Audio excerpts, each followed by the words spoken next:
Hey everyone, I'm Cary Smith and I'm sitting here with Amar Shah, and we're both with Client First Capital.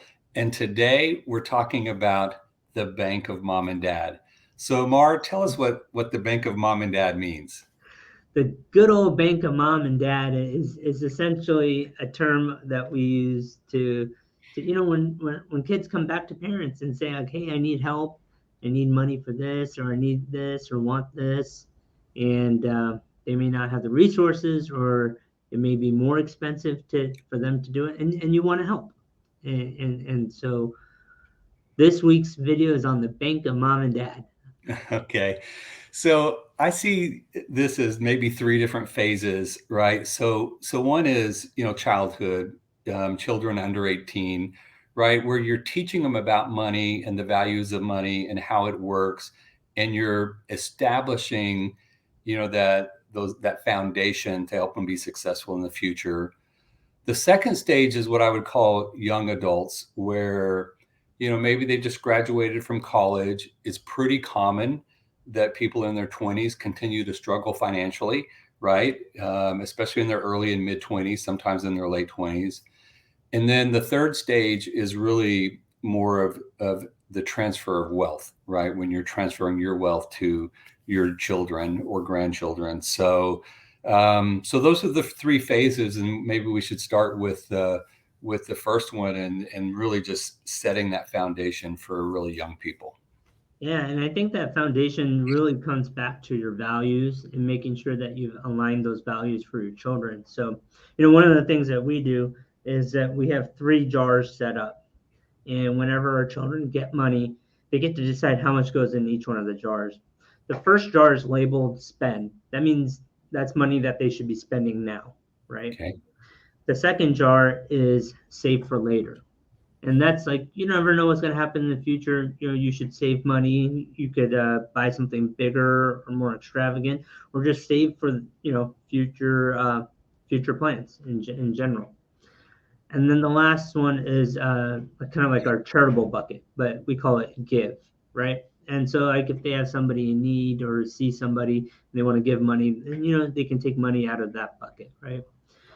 But for younger children, having the visual and having those three separate jars, like silos, where so they can kind of partition in their mind where their money is going. So when grandma gives them $25 for their birthday, they can say, all right, I'm going to take a third, put it here, a third here, and a third here.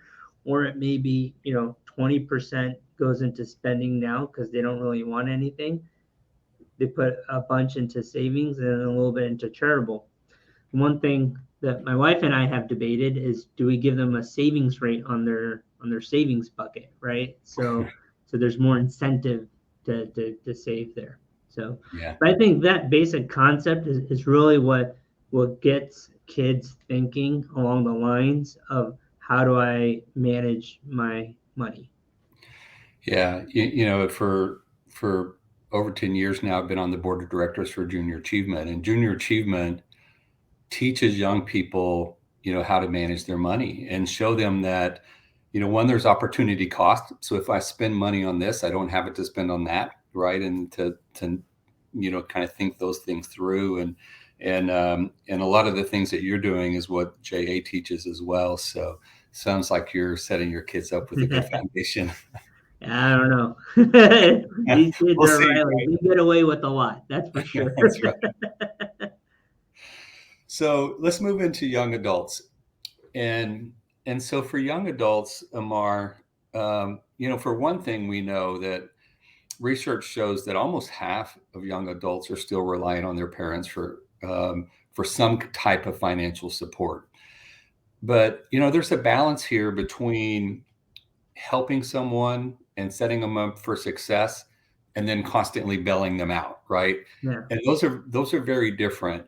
But we do see parents a lot of times wanting to help their children with maybe a down payment or in their first home, or depending on their means, buying them a home, right? Or maybe funding their children's college so that they don't have to fund it themselves. So that's one less thing they have to save for and prepare for financially. But what are your thoughts on kind of the young adult segment? Yeah. I think this is where a lot of the habits form, Hmm. and the habits have a larger impact on family dynamics. So what we tend to see here, it typically starts with, buying a car, right? Right. Well, we'll buy the car if you pay for the insurance, or we'll do everything. And as a parent, you kind of want your kids to focus on education, sports, and things that are going to help their longevity and their careers, and stuff like that. And so we tend to want to just do it all, right? And that sets the groundwork for a relationship where later on in life, the expectation is, oh, mom and dad will just do it for me, right? But we don't want to do nothing, right? And so there's got to be some compromise there, right? And so a lot of times that we've seen with families that have very meager means, you know, they're they're more willing to do more, and jeopardize their own retirement and everything else that they need to cover. And with clients that have a ton of wealth, right, we've seen them actually take a step back, right, and say, we'll match how much you're putting into this, or we'll give you, half of the cost of whatever you're going to drive, Okay. and not really fully fund that. um, and I think that that is a direction for young adults that gets them thinking of those trade-offs, right? Which you mentioned in junior achievement, right? It's like, yeah, I could get this fancy car, right? Like red Corvette, whatever, and or I can just get a Honda to get me around town, right? And try to go through that thought process of what are the trade-offs, right? Hmm. If you fully fund stuff for your children, they do not have that ability to have that trade-off conversation with themselves, right? So I oftentimes now see, I don't want to say parents doing less, but it is less than what they have done in the past, and it's allowing their children to have that conversation, to have those trade-offs, and to decide for them what do they want. Yeah, one of the things you said there, I'll say it a little bit differently, but even in your 20s and as you're an adult and moving into, the world on your own, you're still developing habits, right? And the actions your parents take help you develop either healthy habits or unhealthy, more dependent habits, right? Yeah, no, that's good. I mean, I have one of our clients where their child has graduated from college, um, and is working in the same city. The child decided to move in with mom and dad.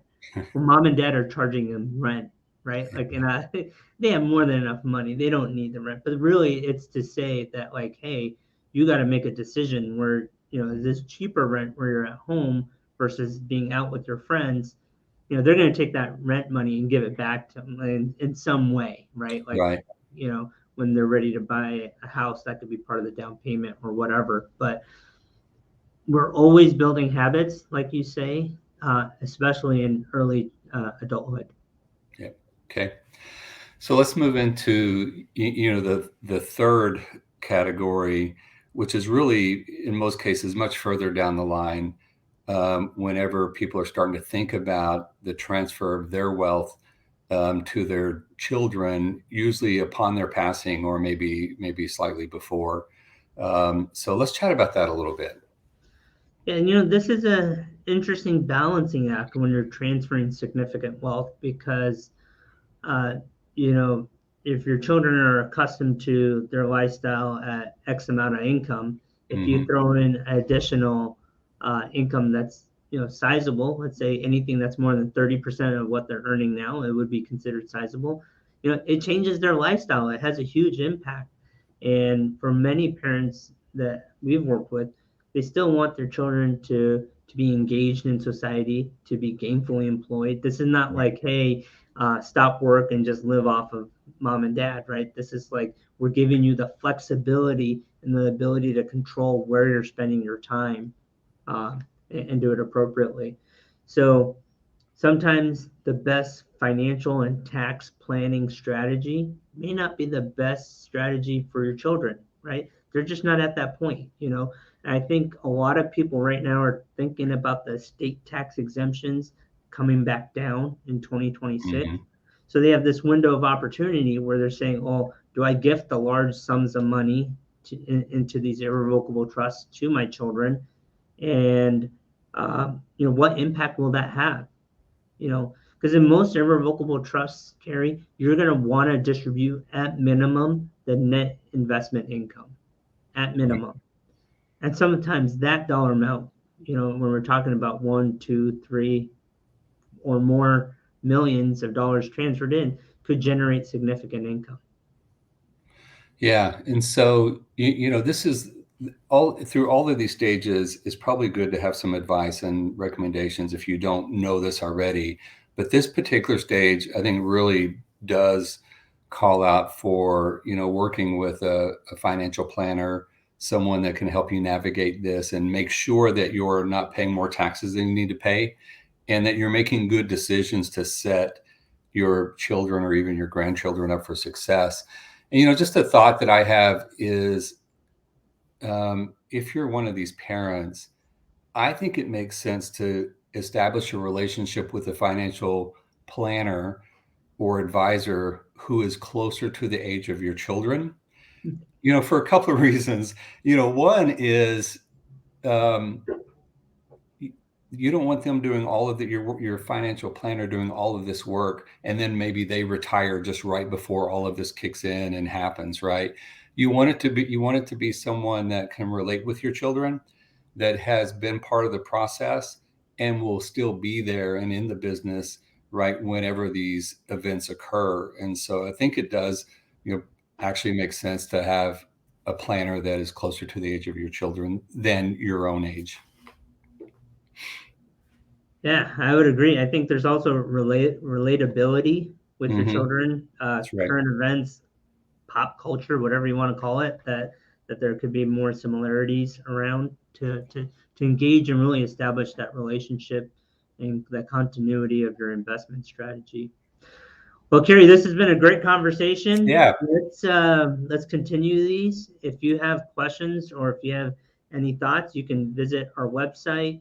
You can put a comment below that helps the YouTube algorithms, like, subscribe, all that good stuff. And look forward to talking to you later. All right. Thanks, Amar. See ya. Yeah.